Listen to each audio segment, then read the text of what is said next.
咁我哋咧就 Alright, it's about time we have attained the quorum and now call the meeting to order. Item number 1, confirmation of the minutes of the previous meeting. Please refer to CB2 439/14 to 15, which has been circulated to members.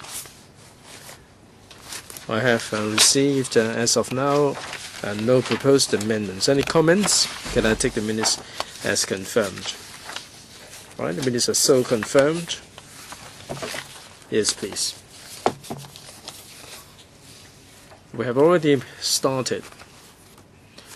Can I request a quorum call? I think we have attained the quorum. And one more is walking in. Please rest assured. Even if you call a quorum, we can proceed without any problem. All right. No information paper since the last meeting. Date of the next meeting and items for discussion. Please refer to the list of outstanding items for discussion and the list of follow-up action.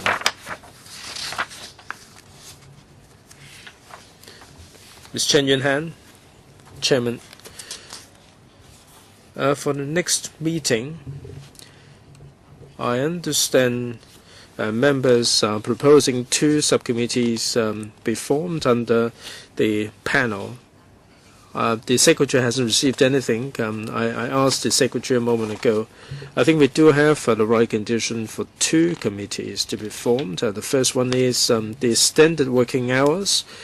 The second one is the merging of the labor holidays and the statutory holidays and the offsetting arrangement. The standard working hours would be more urgent. Will you be writing in? The Secretary has not received anything at all. Right? There should be no problem. Mr. Tommy Chung, Chairman. I hope the members will think twice about it. Honestly, with the filibustering acts going on, there are attempts to paralyze the Legislative Council. We only have Mondays and Tuesdays to play with. We have Wednesdays through to Fridays written off, and it would be difficult to find the time and the members to have panel meetings and bills committees. We certainly have quorum problems many a time, so I'm concerned about this, and members should think twice about the proposal. Is there an urgency for us to get on with it? If there is, then so be it. My concern is that, like the subcommittee on poverty alleviation or something, the meeting was aborted due to an absence of quorum, so we have to tread carefully. Thanks very much, Mr. Chung. Ms. Chen Yunhan. Well, Chairman, I have no quibble over what Mr. Chung said, but these are the issues, labor issues of concern to us. And we can certainly have subcommittees. Failing that, like we did last time, we can have an item, a standing item on the agenda, like the way we did with the statutory minimum wage. We have to urge the government to come up with a report, but they have been dragging their feet in this regard. So I think at every Manpower panel we can have a standing item on the standard working hours. Now this is a meaty issue. It would be a good idea for us to have a subcommittee. All right, we have different opinions. We can add an agenda item to see whether a subcommittee should be formed. If there is a consensus for so doing, we can refer the matter to the House, because we are unprepared today. Chairman, the subcommittee can be there for 1 year, subject to further extension. I think we can have the subcommittee for a year. All right then, we set aside some time for views to be expressed next time. Items for discussion for the next meeting. Well, the next meeting is scheduled for the 20th of January 2015, Tuesday at 4:30. We will be having the Secretary for Labour and Welfare and Secretary for Education to talk to us about the policy address in relation to the manpower aspect. So there will be a briefing on the PA. The Education Bureau will also be bringing us up to date on the framework, qualification framework. So any comments on the subjects for the next meeting? If not, we so decide.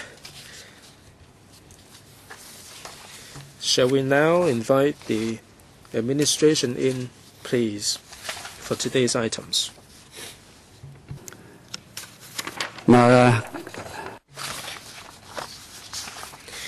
With us for today's meeting are the Commissioner for Labour, Mr. Donald Tung, Assistant Commissioner for Labour, Mrs. Tonya Leung, and Senior Labour Officer, Ms. Cindy Yim. There are two parts to today's meeting. The first part is Tung Job Centre, and the second part is the results of the review of special arrangement for employees with disabilities. Welcome, Secretary. Welcome, Commissioner. We have introduced you just a moment ago. Please be seated.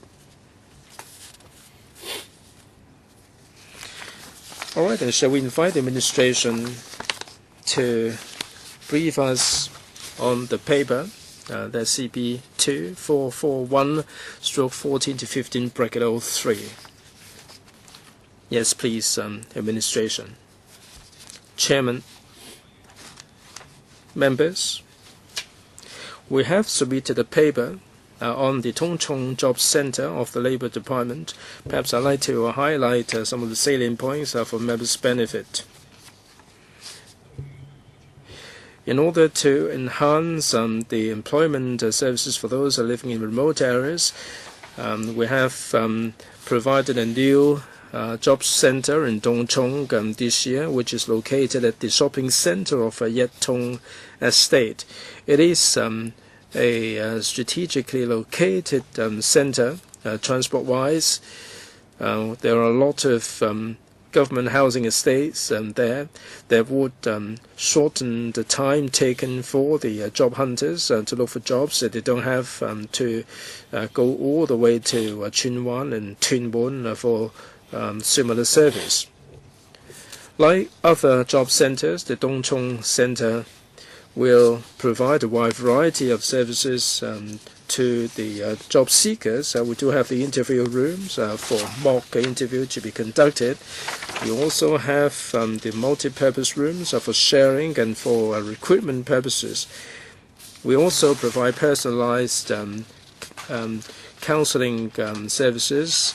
Placement officers can be arranged to meet the job seekers for the latest job information, or they can have an assessment conducted on them. The centre is liaising with the airport operators and the employers in the district, and we do have the sharing sessions. We also have the district job fair. Now, this centre has been going on for a couple of weeks. However, by the end of the year, we have arranged 6 district job fairs, and this enables the job seekers to have the latest job information, and interviews can be arranged there and then for placement purposes. Like other job centres, we do have special counters at the Tung Centre to deal with those who are in need, like the older people, the new arrivals and ethnic minorities. We register them. We refer them in the right direction. We also have talks for the ethnic minorities job, as far as job placement is concerned. We also get in touch with the NGOs that are serving the ethnic minorities. We encourage these organizations to refer the needy cases to the Labour Department in order to enhance our services for the ethnic minorities. Starting from September this year, all over Hong Kong, Kowloon and the NT, we have put in place an ambassador program for the ethnic minorities. We have 1 or 2 ambassadors in each center. There are 2 in the Chung center. They are helping us for 6 months. They will undergo training with pay, and thereafter we will be recruiting another batch of ambassadors for ethnic minorities. Through various channels, we are providing, or we are promoting this Chung Job Center. We do distribute flyers to residents and put up large posters at different places, and we also put up advertisements on buses and so on. This center has been going on for a couple of weeks. We have seen 3,500 people visiting our center there. Like I said a moment ago, we have held 6 job fairs, some involving the organizations at the airport. We will be liaising with the NGOs and the job seekers in the district and employers alike. We maintain close liaison with them, and we welcome any input from members regarding the Tung Job Center, because that would ultimately be of help to the job seekers themselves. Right, thank you very much, Commissioner.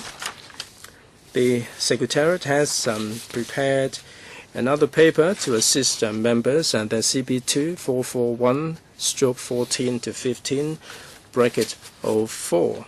Now that's a background brief.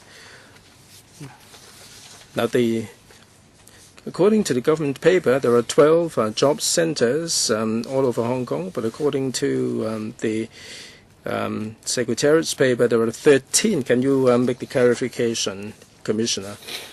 Chairman, the Tung Center was commissioned on the 20th of September, and now the number has gone up to 13 instead of 12. Right, so the Secretary has got the information right. All right, and I'll throw the floor open for questions, please.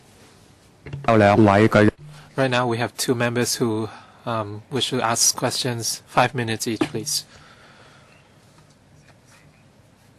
What's 4 minutes? Let's just make it 5 minutes. We'll give ample time for everyone. Mr. Poon Siu Ping. Thank you, Chairman. When I look at paragraph 13 of the paper, to enhance opportunities for ethnic minorities, the LD launched a pilot project called Employment Services Ambassador Program for Ethnic Minorities. I want to know, since September, how many ethnic minorities have been approached, and are the results in line with your expectation? And as the Commissioner said, the Tung Chung Job Center conducted some job fairs in November and December. Are these job fairs completed, and how was the response, and do you have any figures to share, Commissioner?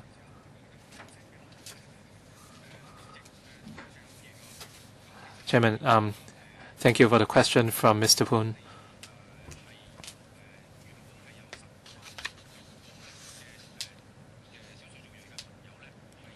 We had 18 or 19 friends who are of ethnic minorities who secured some jobs through this program, and after some time they decided to move abroad or take up studies. And right now, a few of them continue to work at the job centers. And whenever we have district job fairs, these friends would help out their fellow compatriots. So as I mentioned, this is a pilot scheme, and we have two main goals. On one hand, we want to allow ethnic minority youngsters to know more about our services, and at the other hand, we hope more people can adopt our services. And after accumulating some work experience at our job centers, I think I hope they have something to put on their CVs, which will help with their future careers. This pilot program lasts for half a year. It will end in March next year when we conduct a review. We plan to continue this pilot scheme to help more ethnic minorities, and they receive $88,200 per month under this pilot scheme.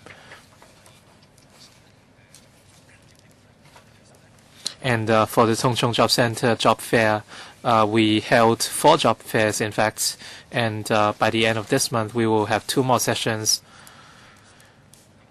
and which will be held on the 10th of December and the 23rd of December.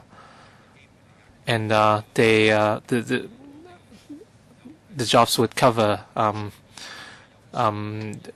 the airport and its surrounding area, and 12 employers will be involved, and we will have more than 400 vacancies available for these job seekers. In other words, we will have 2 more job fairs, right? Yes. If members know any organizations or friends who operate around or live around that area, you can make referrals. Next, Mr. Kwakaki, Chairman. Of course, I welcome the idea of this job center to help the residents of Tung Chung. I'd like to know about the unemployment figures of Tung Chung,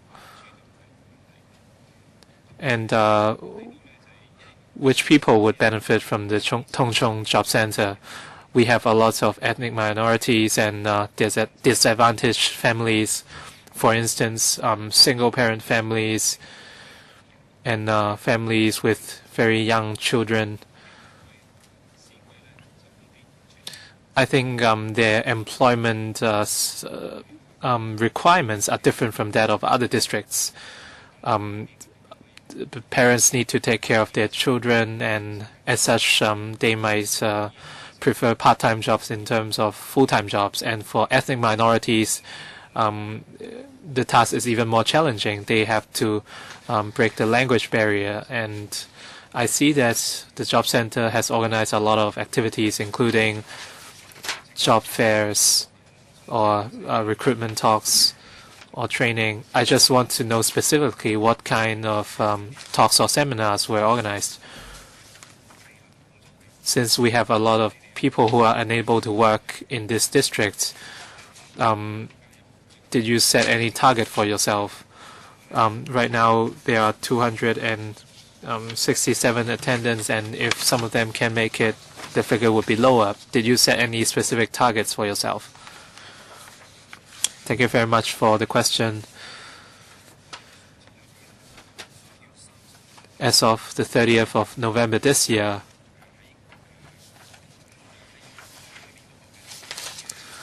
the number of registered job seekers in Tung Chung has reached 244, and we have 109 men and 135 women, and we have 13 people who are of ethnic minorities, and we also have some new immigrants.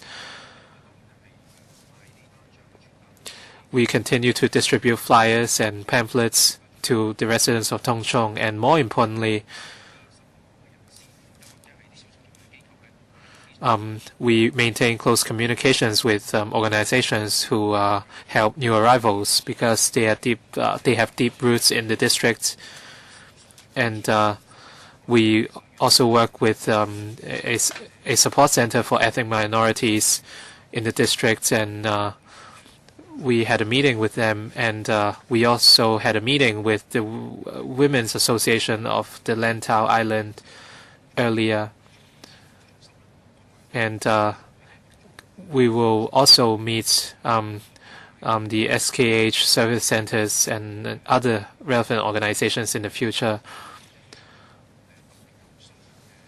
to learn more about the employment needs of different people, including disadvantaged individuals. And we arranged talks for ethnic minorities, not only at the Tung Job Center. We also organize similar sessions in other job centers. We hope that more ethnic minorities would attend such sessions. We are experimenting with some new approaches, such as through the Ethnic Minorities Ambassador Scheme. We have dedicated job fairs for ethnic minorities, and they were being promoted through different channels, for example, through churches. But sometimes it's very hard for us to encourage these people to attend these sessions. But nevertheless, we will continue to experiment with other channels. So we welcome cooperation with various NGOs. He didn't answer my question. He didn't talk about the unemployment figures of Tung Chung. The reason I asked is that you must have a clear objective and strategy in order to solve unemployment. I don't see how your existing measures can help the residents of Tung Chung. Can you do you have a clear target?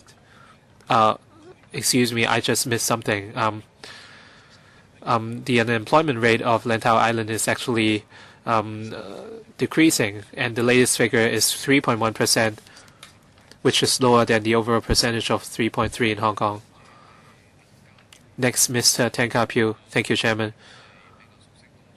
I'm rather familiar with Tung Chung. For job seekers in Tung Chung, they don't really have problems because the airport alone creates a lot of employment opportunities.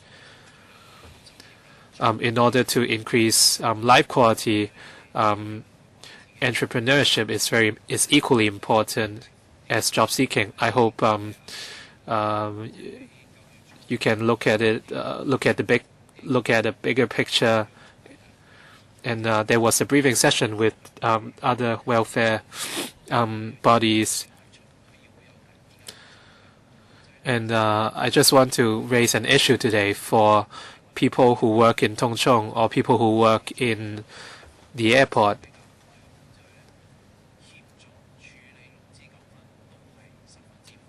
And they face a big problem in resolving disputes between employers and employees. And if they need help on this front, they have to approach the Kwai Hing Job Center. And for disputes in Tung Chung, they have to go to Chun Wan. And for disputes in Discovery Bay, they have to go to the Sai Wan Job Center. So it's very complicated.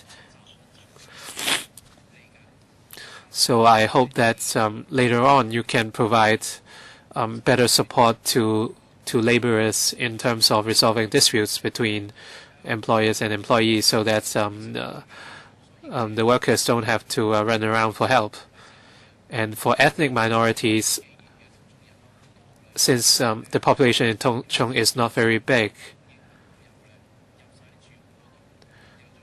you should distribute pamphlets to each household. As I know, some ethnic minorities have no connections whatsoever with any neighborhood watch bodies, so I hope you can proactively reach these groups of people. Chairman, thank you very much for the question from Mr. Tang. Let me answer the last question first. when the job center was established, we sent flyers to 15,000 households. We sent it out once. We would do it again very soon. For young people who are interested in having their own businesses, they are welcome to visit our Mong Kok Center. Since resources are limited, we only have 2 such centers in Hong Kong. But for young entrepreneurs, they perhaps they might not have an office, or they need printing services, etc. They can visit our Mong Kok support centers. And on the disputes between employers and employees, we do have resource limitations, but we will continue to monitor the situation.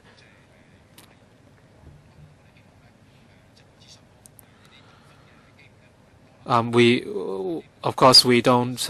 We hope that there aren't so many disputes of this kind. Well, the fact is we don't have a lot of disputes at the moment. But if the situation arises, the workers can give us a call, and we will look at the situation. We won't rule out any kind of support from them.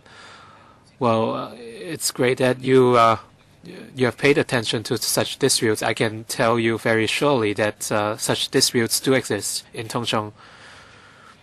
But a lot of workers would rather go to Kwai Hing than Tung Chung, because it's more convenient for them. Sometimes they would seek legislators or district councillors for help instead of turning to the Labour Department. For workers in Discovery Bay, they have to go all the way to Saiwan, and so it's really inconvenient for them.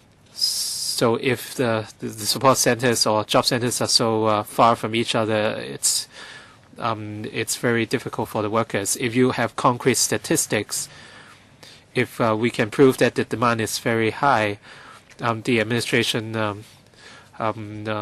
must do something to address the need. Does the administration have any statistics? Have you done any surveys? Next, Dr. Ann Chang. Chairman, I'm very unhappy with the situation. I'm the vice chairman. Why did you know? Why did you congratulate the commissioner on his impending promotion to secretary? We have a lot of work to do. I'm sure you agree as well, right? And for any, if we have a new secretary later, he has to come to LegCo to address his vision and so on, and we have no right to vote. But then at least we should talk about it for the benefit of Hong Kong's future. We should all discuss with each other. This is important. Right now, we were directly elected, but hopefully we can also elect our chief executive. Can we have the accountable officers here at LegCo today? And these are exchanges between you and me, Chairman. I'd like to put a question to the Secretary. I'm sorry. I keep saying, Secretary, where has the Secretary gone to? The job center that we have, what sort of specific achievements have we had? I understand that the job center is there to serve a particular district. We'd like to place people in the district that they reside in, and we also hope that the CSSA recipients can be lifted out of the welfare net. Now you have 12 already, and this is the 13th one. For the 12 job centers before this, what achievements have they made? Commissioner? Chairman, if I may respond to Dr. Chung. The secretary meant to come here, but he is otherwise engaged. He simply cannot tear himself away from that meeting. So that's why you find myself here. I would have come here anyway. The Secretary attaches a great deal of importance to the work of the Manpower panel, and he would definitely attend the Manpower panel meetings. Turning back to the achievement of the job centers, from January to November, we have helped more than 14,000 people and placed them in jobs. 60% of them are female, and 40% are male job seekers. Any follow-up, Dr. Chung?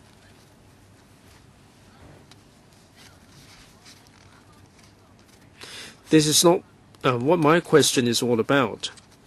I was talking about helping people take up jobs in the district or where they reside in, and how many people have been lifted out of the CSSA net. Commissioner? Chairman, this is somewhat different from the one-stop employment in one-stop in Tin Shui Wai. The Social Welfare Department has commissioned an NGO to offer assistance, but as far as the Labour Department is concerned, all job seekers, whether they are CSSA recipients or not, we would be prepared to help. For the job centers, we have the successful placement figures. We have referred 82, and 10 have been successfully placed. That the center has not been around for all that long. We'll work hard on this one. Dr. N. Chung, I'm not asking for statistics this time, and I don't want to have any supplementary information, but when you conduct a review, I hope that there will be more people who are placed in jobs within a radius of 1 kilometer or 2 or 3 kilometers of where they reside. Now, we don't really want to have the job center for window dressing. We want really some effective achievements. Right, you have addressed the CSA issue. Right, we want to place them in jobs as well. Ms. Chen Yun-han, Chairman, thank you. Now, the Chung Job Center has achieved some success despite its short existence. Now, in Lantau North and Lantau South, as far as Mui Wo and Tai O, what is the breakdown like in these different areas? Commissioner, I've got lots of other questions. I don't want them to get confused. Chairman, thanks very much, Ms. Chen, for the question. I don't have the breakdown with me in hand, but Tung Center is located in Yat Tung Estate, which is further away from other areas. But in around Yat Tung Estate, there are quite a lot of public housing estates. I understand that most of the job seekers would be residents in that particular area. As to Ms. Chen's other question, I think we have to research on the statistics before we can have the reply. But most of them, I get a feeling that they are residents from nearby. If you don't improve the services for residents in Tai O and Mui Wo, there are a lot of people living there, and if you don't have the statistics, then I'm wondering whether you can have the mobile center that can be making the services available. it doesn't make sense to have a center in each and every area that I refer to. What the Commissioner can certainly make available information. Now, will the Commissioner consider in these large districts you have to provide mobile vehicles offering similar services? Commissioner? Yes, indeed, we would collect all the information for Ms. Chen. I'd just like to say that we welcome any visits to our job centers. Ms. Chen's suggestion is something that will be carefully considered. Increasingly, we find that people don't necessarily turn up physically. Of course, they're welcome to the centers physically. Many a time, people will use the mobile app and also the online services. The hit rate is, if I remember correctly, is the highest of all the hit rates within the government. We also have the search terminals. We have a couple of hundred all over Hong Kong, Kowloon and the NT, and they are put in the community centers of the HAD and the SCSD and so on.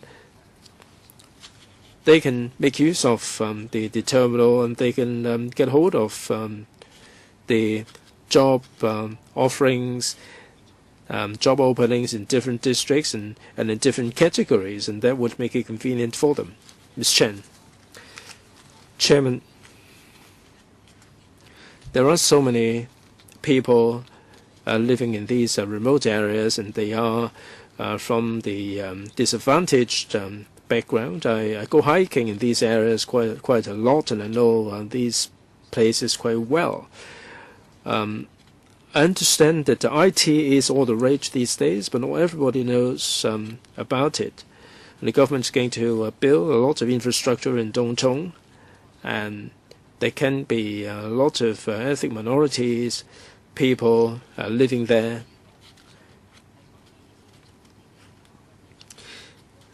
And of course, there are people turning up at these centers, but I must emphasize that there is a great demand for labor in these areas.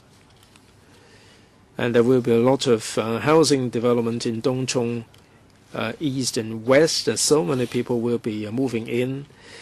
And I hope that the Commissioner will understand that these people may not be equipped with any devices. I must emphasize that there will be a lot of infrastructural development, and there will be a great demand for manpower.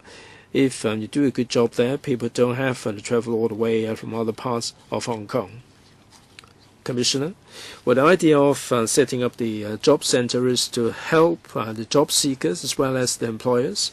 So we will try every means to achieve the target. I heard what Ms. Chen had to say. We'll carefully consider her suggestions. All right, anything else on this subject? Ms. Chen? Chairman, I welcome these job centers myself. We visited the UK about a decade ago. They already have these kind of centers. The key thing is to make the most of these centers. There will be a lack of manpower for the infrastructure development. If we can identify more manpower, people don't have to travel all the way to the urban areas for work, and they can save them quite a lot of money every single day. All right then, unless you have any further comments, let's move on to the next paper, and that is the results of the review of the special arrangement for employees with disabilities under the Statutory Minimum Wage regime. With us for this item are Mr. Donald Tung, Commissioner for Labour, who will stay on, Ms. Mabel Lee, Assistant Commissioner, Mr. William Mack, Chief Labour Officer, and Ms. Kate Tam, Senior Labour Officer. 歡迎各位。Welcome.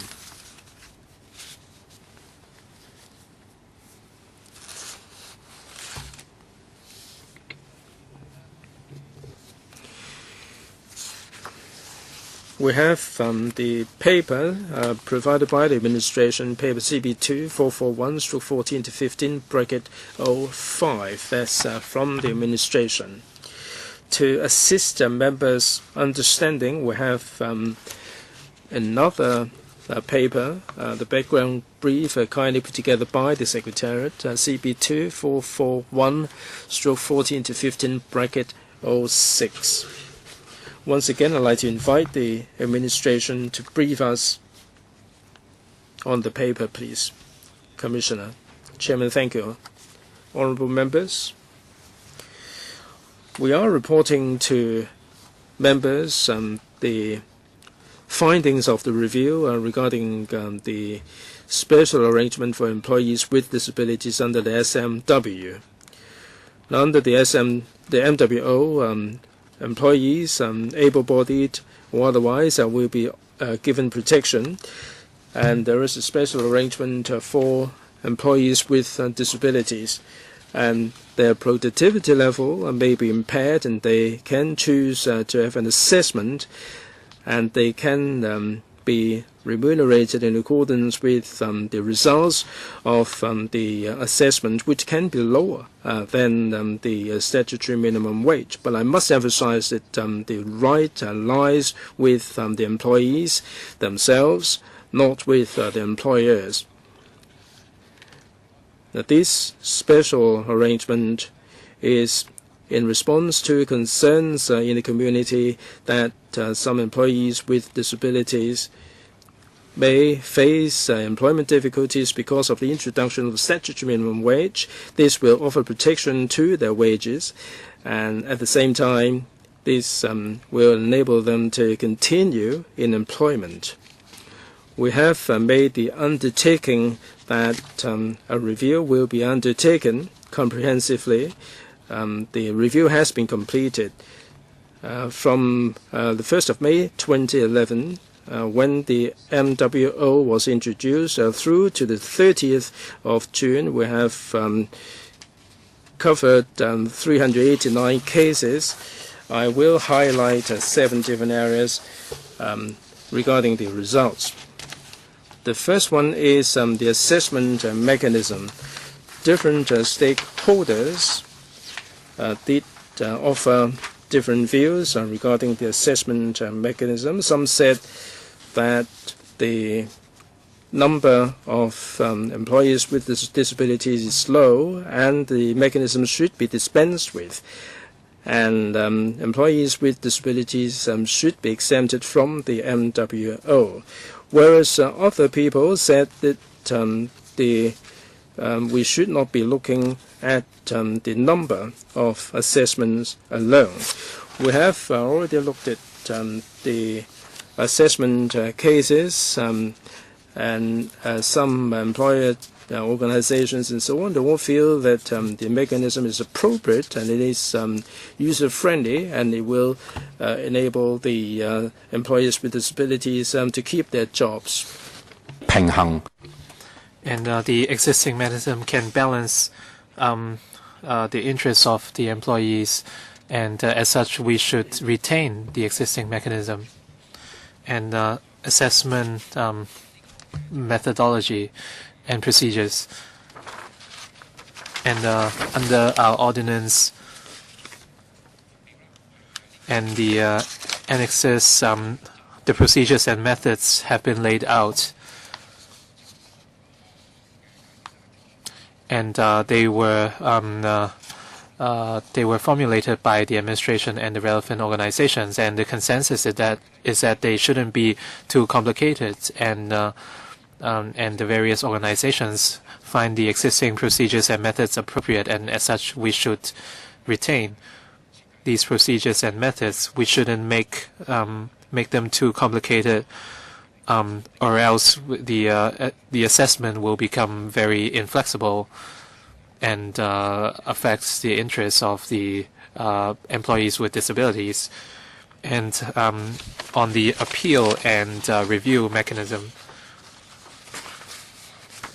we have varied views on this issue, and some people that a lack of a repeal or review arrangement is unfair to employees with disabilities, while some people prefer a simple approach, and we shouldn't make things too complicated. And if appeals and reviews can be conducted regularly, it will bring about even bigger pressure or even labeling for employees with disabilities. And as such, employers might be more unwilling to employ PWDs, and the general view is that any appeal or review arrangement shouldn't apply to salary adjustments. And can employees only seek an upward assessment or arrangement rather than a downward one?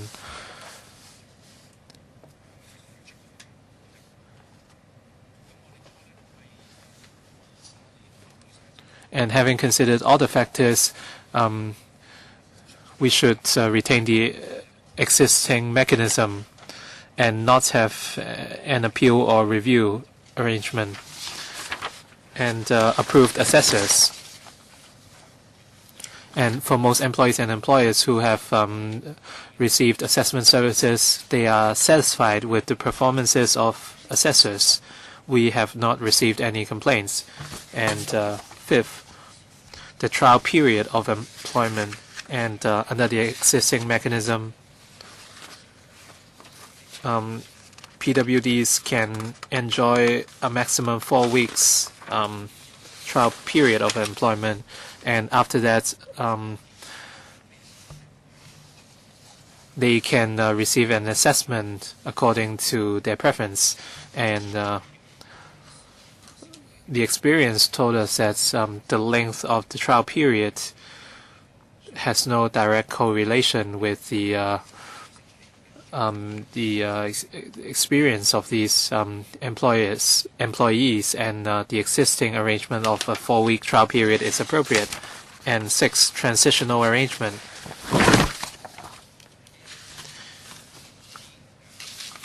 And if employees were employed before 2011, they can choose not to receive the assessment, but they do have the right to do so if they want to, as long as they are still on the same job and post. They have the right to be assessed anytime.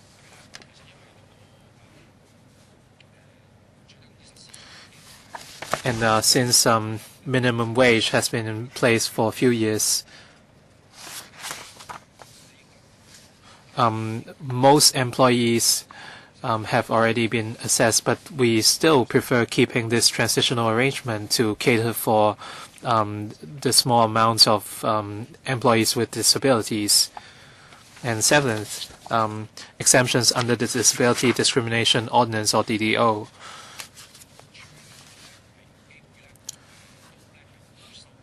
And the Equal Opportunities Commission and Labor Department never received any complaints of employees being fired because of disability discrimination, and as such, we think the exemptions are effective and they should be retained. And the Labor Department will continue to promote the SMW privileges of employees with disabilities, and at the same time we will continue to monitor the effectiveness of the assessment mechanism, and we will continue to improve the mechanism, and we will streamline the assessment procedures. We will enhance the quality of assessors, as well as enhancing communication between employees, employers, and assessors. In some cases, we found that there were communication issues, so we are hoping to do better on this front. And on the impacts of SMW on persons with disabilities, the figures before and after the SMW came into force were comparable. There weren't a lot of impacts on employees with disabilities.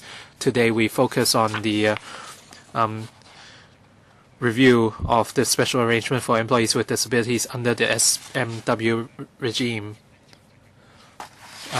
The administration has other measures to help employees with disabilities. We have different schemes, so I'm not going to go into detail today. The results of the review were submitted to the rehab and labor welfare committees, and the rehab committee is of the opinion that all PWDs should be employed at the minimum wage level, and while others think that the current review mechanism should be retained. And the Labour Advisory Board also supports the arrangements, and they agree that the assessment mechanism should be retained, and we should not make it too complicated in order not to discourage employers from hiring employees with disabilities. So comments from members are welcomed. So now we have a question and answer session. First, Ms. Chen Yunhan, Chairman. 5 minutes each, please. I noticed that 80% were satisfied, 20% were not satisfied. Can you explain that 20%? You said you won't have an appeal mechanism in order to not discourage employers or not to affect employers. If we don't have an appeal mechanism, it could be problematic. I've received a case earlier from a teacher with disability, and she had problems walking, so her department heads should have taken notes, and she complained to me that 20% were unsatisfied according to a survey, and there is no appeal mechanism.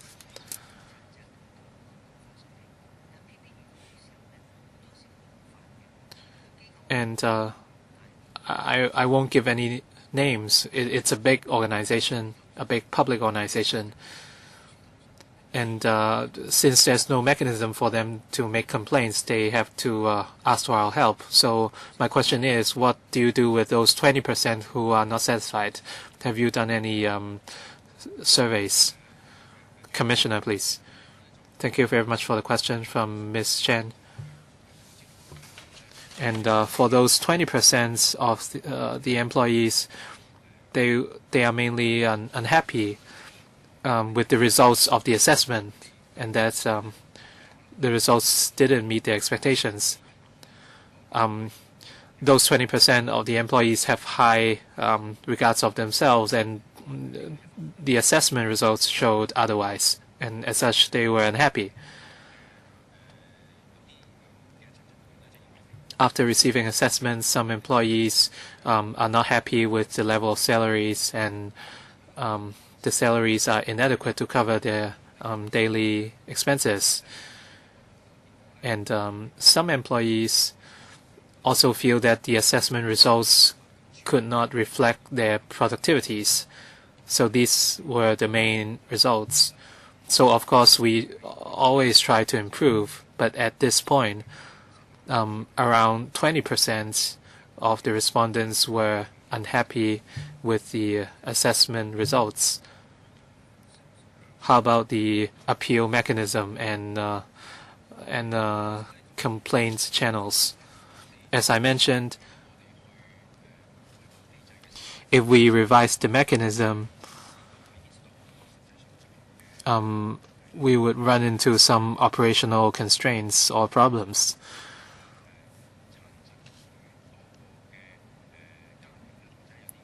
the families of employees with disabilities has told us that if assessments or if appeals or reviews are made regularly, it could bother them. And even after that, the productivities would not improve. And sometimes the levels of disabilities might worsen, not because of work, but with time. So if we have an appeal mechanism, we have to see whether it's entirely beneficial to employees. If we have an appeal or review mechanism, well, in fact, some employers are also unhappy with the results of the assessment. The assessment results are higher than expected in some cases. If employees are allowed to appeal or review the results, shouldn't employers also be allowed to do the same? If we have such a mechanism in place, the employer might be discouraged from hiring PWDs because of the frequent reviews. That's a possibility. Commissioner, that's only an assumption from you. You're assuming that the employees might be discouraged. But on the other hand, if we have an appeal mechanism, PWDs or ordinary persons, I don't think they would abuse the appeal system. So I think the administration should really think about it. I think the existing system is unfair. If we have an appeal mechanism, it would make things it would make life more comfortable for everyone. For big public organizations, let's say if they need to hire a professional,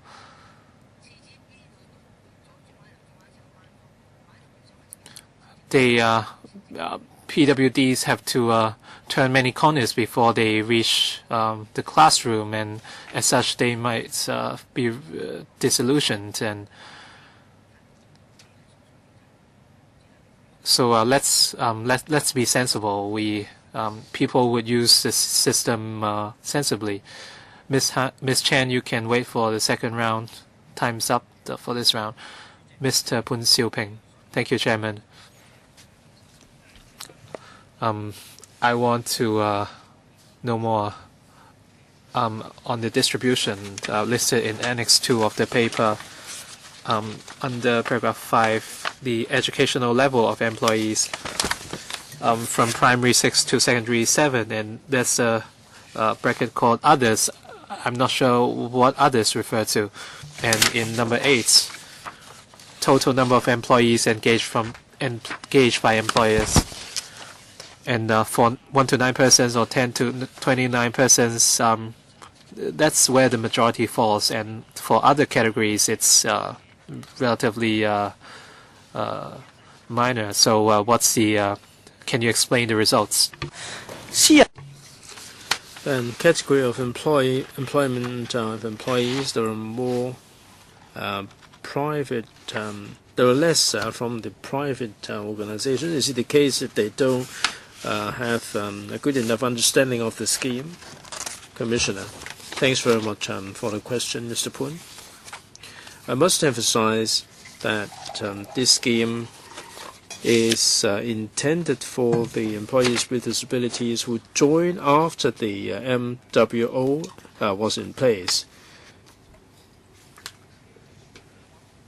It's entirely up to the employees to decide.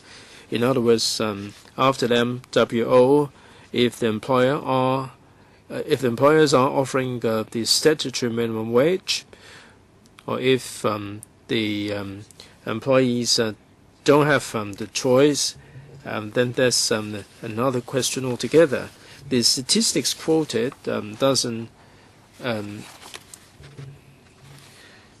don't really reflect the total number of employees with disabilities. and also the interest that the employers have in employing the PWDs. Mr. Poon, you talked about the educational level of the employees. We are talking about those who have received vocational training. Mr. Poon asked about the level of participation by the large corporations being low. Now, as I said, it depends on the timing of recruitment and whether the employees with disabilities made such a request. Any follow-up, Mr. Poon? No. Dr. N. Chung. Chairman, thank you.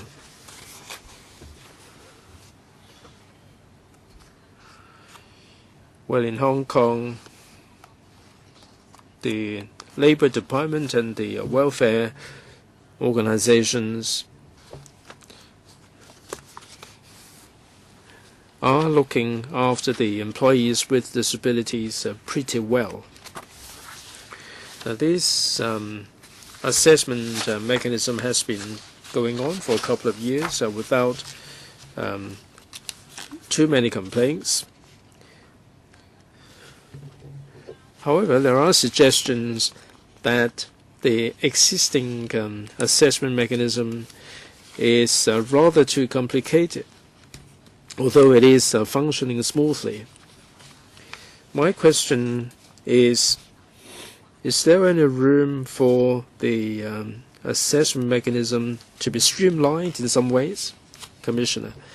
Yes, indeed, Chairman, we'd like to optimize the assessment mechanism. On the one hand, we want to make it fair to the employer and the employee with disabilities. On the other hand, we don't want to make it too complicated because our concern is that some employers, for avoiding trouble, would be disincentivized to hire PWDs. So we try to make it simple, but at the same time, we have to make it fair to the employees. That's why we have to have the trial period of employment for the employees to be accustomed to the working environment before subjecting themselves to the assessment. Now, there is indeed room for enhancement. Like, for instance, we'd like to improve the training for the approved assessors, and we would like to enhance communication so that there wouldn't be any disputes regarding the assessment. Now, if the assessor is of the view that because of the working environments, the employees with disabilities cannot perform to the best of his ability, then the assessor will be given the flexibility or the discretion to adjust the scoring. So that's an enhancement in relation to the assessor. We like to keep the system as simple as possible. We hope that this would be of help to the employer as well as the employees alike. Dr. N. Chung. Chairman, we said that we have to encourage more PWDs to look for jobs, and we have also to encourage the community to be more receptive. Now, we did consider the idea of a quota system for employees with disabilities. The government said that this would be considered, but I don't think there is any movement in this regard. Of course, you cannot make the Hong Kong-style cafes hire PWDs as a rule, but I would encourage the corporations to hire the PWDs. Commissioner, indeed, we did take reference from other jurisdictions where the quota system has been in place. Simply put, this has not produced the desired result. In the UK, for instance, they have implemented the quota system, Now, if you fail to achieve the target, if you fail to measure up to the quota, then there will be a penalty. A lot of the employers would rather pay the penalty instead of hiring the PWDs to such an extent that take UK, for example. They have abolished the quota system. In 1995, the UK abolished the quota system because of the lack of success. Now, other than the effectiveness, we have to consider the labeling effect. Are we attaching stigma to the employees with disabilities, and they will be perceived in an undesirable light? Is it the case that the penalty is far too low? That's why they would much rather pay the penalty. Right, this can be considered. Mr. Tenkapio, Chairman, there are two issues. The first one is the effectiveness of the assessment mechanism. Now, there have been 389 taking part. 104 said that they already held down a job. Now, for these 104 being subject to assessment, were their wages adversely affected? Did they experience a downward adjustment to their wages? Dr. N. Chung talked about the larger corporations that are more able to accommodate employees with disabilities, but looking at the 389 cases, and 60% of them were working in companies with less than 29 employees. Now, why is it that large corporations are not taking part, or is it the case that the large corporations are not telling these PWDs to have an assessment, or what? Second, other than the idea of a quota system, the Commissioner dismissed the idea of a quota system out of hand. I understand that you are conducting a study on the employees with disabilities. Why is it that you dismissed the idea, the quota system, out of hand? And also, the transport subsidy would be important for the PWDs to go to the sheltered workshops. I mean, I know that the transport subsidy scheme doesn't include that, the $600. Would you consider incorporating this into the scheme? Commissioner? Mr. Tang talked about those who held down jobs before the introduction of MWO. Now, the number stood at 73. Of the 73, 65 of them, or 90% of them, underwent an assessment, and the wages were adjusted upwards as a result, and that comes as a good piece of news. No downward adjustment? Well, I think you've got a point there. For those working in the sheltered workshops, they are not employees per se, and because of the status, the transport subsidy scheme doesn't include them. No, you're not familiar, Commissioner. The taxi drivers are not employees, but they can apply for the transport subsidy scheme. Well, taxi drivers, they are self-employed people, but the sheltered workshop workers, they are undergoing training, and they're not regarded as employees per se. But as members are aware, we are conducting a review on the work incentive transport subsidy scheme, and we will take into account the whole basket of factors. What you said to Mr. Tang will be taken into account. Now, this is one of the factors that will be taken into account for sure.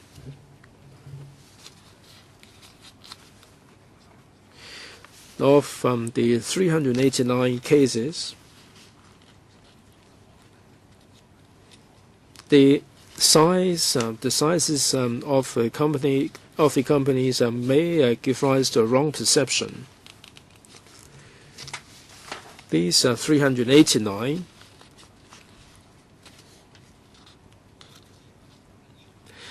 they ask for an assessment of their own accord, and they don't represent the whole picture regarding the size of the company and the employers and so on. So we're talking about two different things altogether. What about the study report? The study conducted by the Census and Statistics Department. Well, I understand that this is nearing completion, but we haven't quite received that yet. Mr. Lee Chek-yen? Chairman, we should not discriminate against the PWDs. We said before that those who are mired in poverty should be subsidized for the wage difference. I think we are talking about the assessment mechanism today. I think the PWDs have been taken for a ride because of the grandfathering arrangement. All the pre-ordinance employees didn't have to observe the statutory minimum wage, and the employees can seek an assessment. Of course, there would be pressure to be brought to bear on the employees and not to take the assessment. You talk about the 70 odd. They are the old employees, as it were. I think that these employees should also be subject to an assessment. If they are assessed to be of a lower productivity level, they can be adjusted. Now, there are many organizations that hiring the PWDs on very low wages in order to be competitive, and the government is offering the contracts to the lowest bidder, and you're not solving the problem that way. So I think the pre-existing employees should be subject to assessment in a progressive manner, so that they would be entitled to what they should get. Now, you talked about the large corporations. Now, this has been going on for 3.5 years. You have 389 cases subject to assessment. 70 odd were pre-existing employees. So for 3 years, there are 300 or so who newly joined the job market. Maybe if the employers are offering the standard minimum wage, then there is no assessment needed. But I'm wondering whether the employers would be as good as that. Now, let's say you have placed people into 2,000 jobs, and 1,700 will be offering the standard minimum wage, and no assessment would be needed, and 30 would need to be assessed. We are looking at a very big problem. Why did we only have 300 or so assessments over 3 years? I don't think for the unassessed cases, all the employees with disabilities are receiving minimum wage. And in 3 years, we only had around 300 new employees. That's very strange. And for the big corporations, no matter how you spin it, for those who hire 100 staff or more, only 61 employees received assessment. So most of them were small companies. Most of the assessment took place in small companies. So is it that the big corporations refuse to hire employees with disabilities? So you can see how harsh these big corporations are in that they are not even willing to hire PWDs. Chairman, thank you very much for the question from Mr. Lee. Perhaps I can provide some information for reference. According to the Labor Department, according to the employment arm of the Labor Department, all the jobs referred are at least on minimum wage. And till as of November this year, we helped 2,335. We facilitate 2,300 hours, and around we helped about 780 people who were able to receive at least minimum wage on their jobs.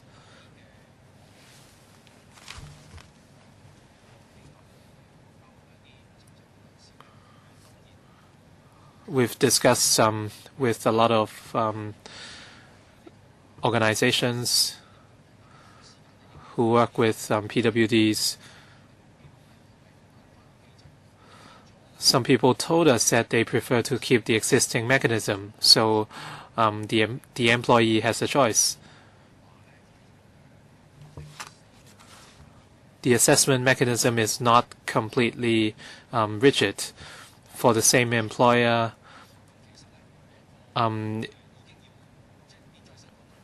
if a position is vacated, then it becomes a new post, and the assessment has to be done again. So the transitional arrangement no longer applies. And since May 2011, that was the time when SMW was in place.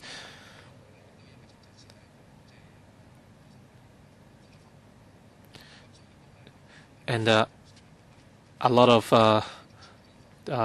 companies recognize that PWDs are competent in terms of their workplace capacity, so we will retain the existing approach.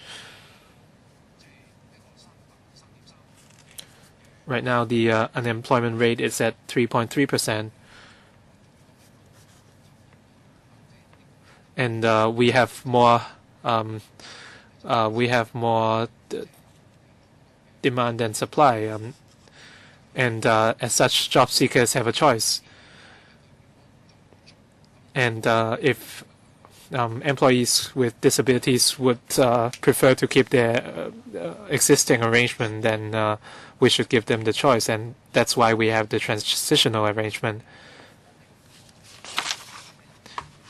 And we have a requirement in the legislation that whenever minimum wage is adjusted, the wages of these PWDs must also be adjusted upwards, and the SMW was raised by about 7%, and the wages of these PWDs had to be raised by at least 7% as well. So in the future, if we see any more rises in the statutory minimum wage, then the salaries of PWDs would be adjusted, so they are still within the safety nets. Mr. Leung Yu-chung. Chairman,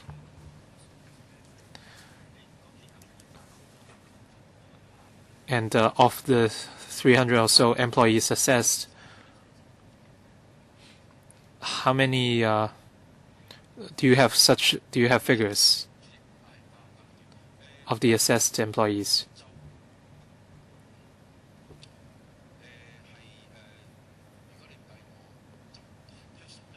If you don't mind, maybe I'll just give a summary of the figures.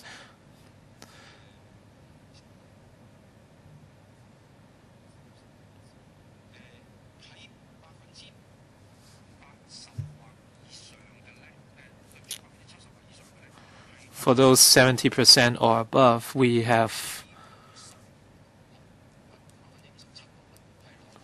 around 57% were able to secure the job, and when we look at the figures for those under 50%, we only have around 14%. And we're only talking about a minority.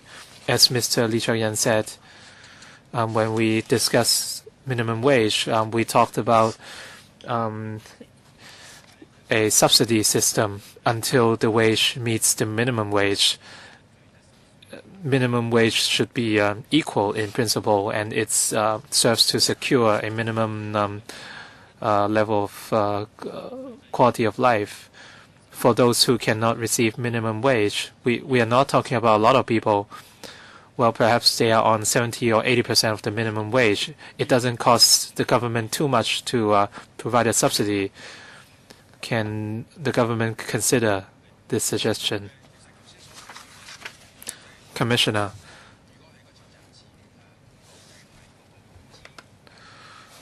for PWDs,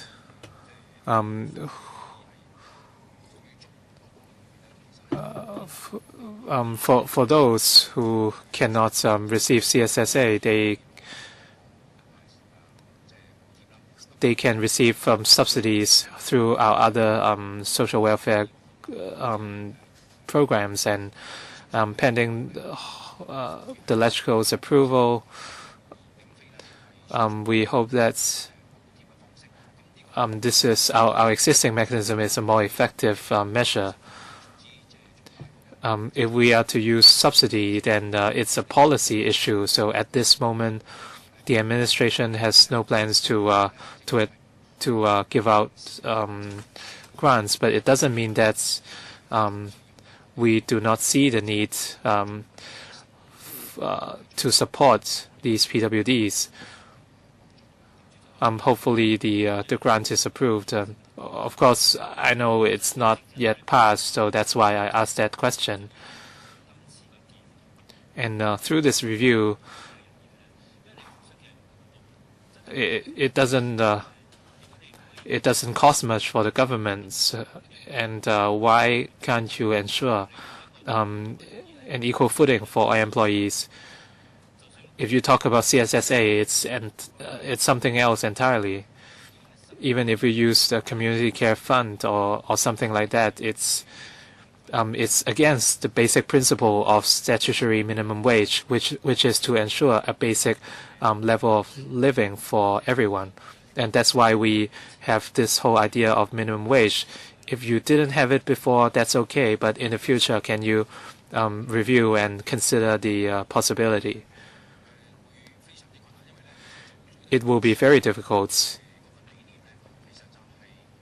The idea of minimum wage is to ensure a certain level of salary. And if Mr. Leung thinks that minimum wage is to ensure a specific quality of life, it's the idea is really different from what the government had in mind. Statutory minimum wage is to ensure a certain level of a certain salary level, but we understand that some people have other needs. If this cannot be satisfied through minimum wage alone, we can provide a salary subsidy, and a salary subsidy is actually not appropriate. Chairman,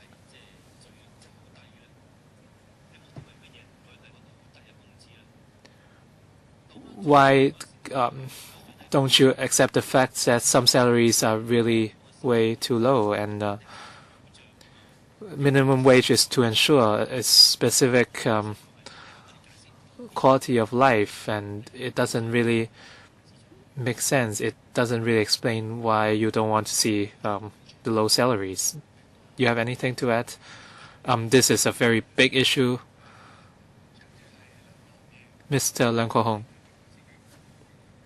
Well, statutory minimum wage doesn't serve to so-called rescue people. If it's set too low, then people would be unwilling to work. So when you draw up statutory minimum wage, the idea is to encourage people to work. It's an incentive. I think what the government is doing is not to safeguard the interests of workers because the wage is way too low. For some people, for example, housewives, they have housework to do, and you are trying to encourage them to come back to the labor market. So that's your philosophy, not mine.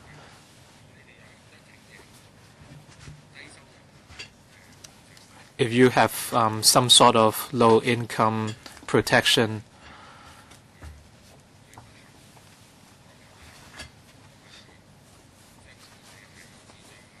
you have to think about the unfortunate people out there. For example, people with mental disabilities. They are unfortunate. And they, even when they've done their best, they still cannot earn minimum wage. How do you explain this situation? Even if minimum wage doesn't serve to ensure a specific level of life, minimum wage is a statutory requirement, and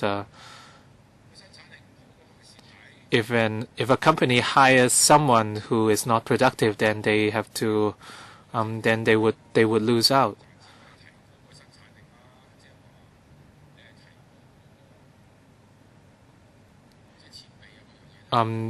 Actually, if a company wants to earn more, they should upgrade their equipment and they should upgrade the hardware instead of lowering the minimum wage. So that's my thought. If you serve to help low-income families in your poverty alleviation policy,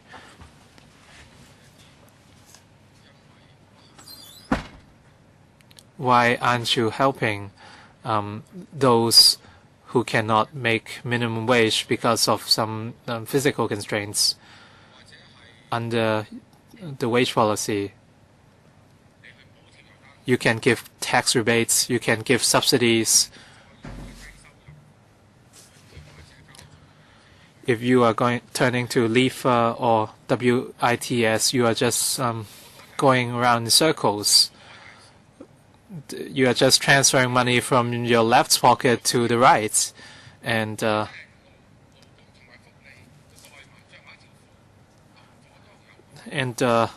we are talking about the Labor and Welfare Bureau. So labor and welfare expenditures are all from the same pockets.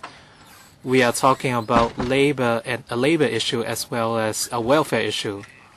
They are actually the same thing. Are you prepared to allow time for the commissioner to respond? Are you what are you actually representing? Are you representing the Labor Department?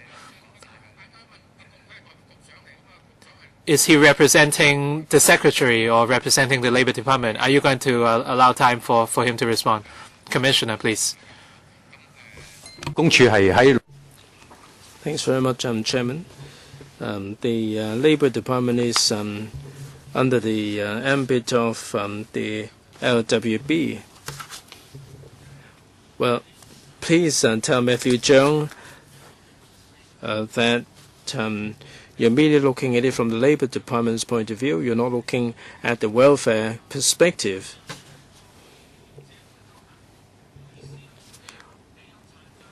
Now, will anybody say that because of your disability, you cannot have the minimum wage? Now, this is an issue for the LWB and not for the Labour Department. Now, what are the objectives? The objectives are that because of someone's disabilities, one should not be discriminated against, in particular in relation to pay. So will this be relayed to the Secretary? I don't think you should be looking at this from the Labour point of view. Mr. Lee Chuk-yen, Chairman, there is a question that remains unanswered. Now, I am unhappy with some of the companies that do not subject the employees with disabilities to an assessment, then you may say that they put up the wages by a couple of dollars, but that's not fair. There are many rehab organizations that are subsidized by the government. I think the pre-existing organizations should be subject to an orderly assessment. The other thing I'd like to find out more is the selective placement division. I think your policy is that those placed by the selective placement division, they will not get anything less than the minimum wage. But this is not what the your website says. The website merely says that there should be minimum wage, but the employees can seek an assessment, and they may end up with a lower than the minimum wage. Or is it the case that those placed by the selective placement, they would definitely get the minimum wage? Even after the assessment, they will get paid no less. That way, I will get the reassurance that the 700 or so people will get paid the minimum wage. Let's say I look for a job through the selective placement, I will get paid the minimum wage. But if I look for the job myself as a PWD, then I would have to be subject to an assessment. Now, for the pre-existing workers, would they be given an assessment? That would not be fair, because those placed through the selective placement division, they would get paid the minimum wage. So I'd like to find out whether this is true. Commissioner?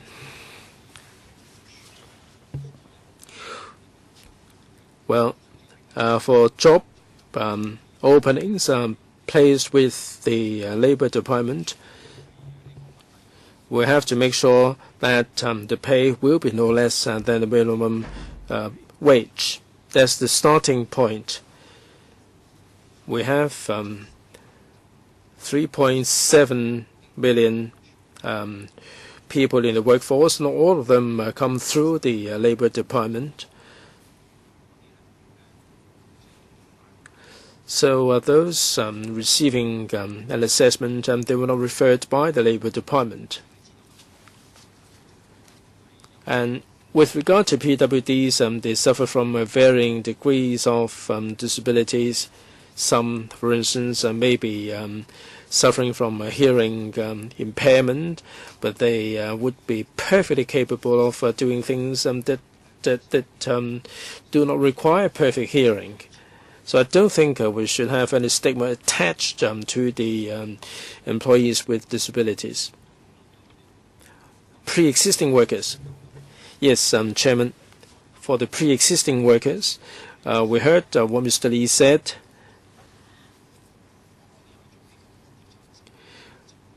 When we did conduct the research, we polled all the employers and employees that have been through the assessment, and they said that there shouldn't be. Some of them said that there shouldn't be any transitional arrangement, but still more said that we should keep the flexibility of keeping the assessment, and that would be a more appropriate way forward. At the Rehabilitation Advisory Council, despite the diverse views, the mainstream view is that we should keep the flexibility. As we move further and further away from 2011, when the MWO was launched, there would be fewer and fewer people involved. But we have to be careful with the flexibility, Mr. Lee. I'm not suggesting that they should be given minimum wage immediately. I am suggesting that all of them should be subject to an assessment. Let's say there are 10,000 pre-existing workers, and very few of them were subject to an assessment. Let's say 10,000 or 5,000, I don't know how many. The rehab organizations, they have the transitional arrangement. I'm suggesting that all of them should be subject to an assessment. Commissioner? As I said, the assessment mechanism is entirely for the employees to decide. whether the results will be beneficial to the employees, we have to be careful. Of course, this is subject to no reduction. I urge that the RAC deal with the matter. We cannot allow the rehab organizations to exploit the PWDs continuously. They would like to employ these people on low pay. Can we ask the administration to clarify? Now, these people have been given the exemption. Can the PWD seek an assessment themselves? Yes, indeed, they do have the right. I must add that we have 400 assessors, some are social workers, some are occupational therapists. The government cannot mandate any assessors to conduct the assessment. It's entirely for the employees to pick and choose an assessor out of the list that they think they can trust. And the government doesn't have any say over this. Mr. Lee, let me say this, Chairman. I'm suggesting a wholesale assessment because some PWDs who are in disadvantaged position would not dare to speak up. Well, they can undergo an assessment, but will the companies abide by the results of the assessment? Well, as you all know, the employers might bring pressure to bear on you and not to undergo the assessment. You know how they will phrase their questions that will be hinting at no assessment, and I don't think the IAC should allow this to continue. Commissioner, I heard what Mr. Lee had to say. By keeping the existing system whereby the employees with disabilities can choose the timing and the assessors, this flexibility would be the best way to go. Under the system, it is entirely the prerogative of the employees to seek an assessment. The government, neither the government nor the employer has the ability or the power. Mr. Lee, will you stay? I'm saying something for you. Now, we all understand that it is at the employees' request that an assessment be conducted. There are some NGOs that don't really want to see this happen because of the prospect of higher wages. Now, if there are complaints, we can certainly act on the complaints, and that would enable people to initiate the process. Now, there are some who don't really want to lodge a complaint. I understand that the assessment should be initiated by the employees themselves, but I think we should make it more flexible. Commissioner, we do have the flexibility there. That's why we have mounted a lot of publicity to make the employees aware of the choice that they can make. And if members receive any voices or any suggestions, please, by all means, let us know. That we may not be able to initiate the assessment mechanism, but we can tell the employers and the employees that the employees can be given the right or given the room to activate the mechanism. Ms. Chen, when you have doubts, you can take this very step, can you? Yes, this can be considered. Any follow-up? Commissioner, I've got some observation myself. I'm not sure whether you have collected any statistics like how many PWDs are in employment in Hong Kong and how many are receiving the statutory minimum wage. Commissioner. Chairman, I don't have the statistics per se, but if I understand correctly, the thematic study or survey by the Census and Statistics Department will make available some of the information, if not all. I think we have to wait until after the study has been completed. We have to find out how many PWDs are in employment and how many of them are receiving statutory minimum wage and how many are not. I think that would change our perception of the assessment mechanism. Now, 3.5 years, we have seen 389 cases of assessment. The number is not particularly high, about 130 per annum on average. With such a small number, I do have some doubts as to whether the assessment mechanism is as effective as it should. Is it worth keeping such a mechanism, or is it a far better way to ask the employers, now given the small number, to pay the PWDs the statutory minimum wage instead and save us all these trouble? But if there are a lot of PWDs in employment who are getting pay less than the minimum wage and they're not seeking an assessment, then we may have a different view. So these statistics would be of utmost importance. Ms. Chen Yunhan. Chairman, for those who sought an assessment, were the assessments conducted locally, or were any assessments conducted with assistance of overseas countries? Commissioner. Ms. Chen, the assessors will have to undergo training before conducting or becoming the assessors. My understanding is that the overwhelming majority of them are local professionals, and they have undergone the training and they acquired the qualification. And this qualification is time limited, is not the case that anyone can become the assessor. Ms. Chen. So some of them will rely on the overseas assistance. Can you give us the statistics? As of November 2014, 438 locally accredited assessors are there.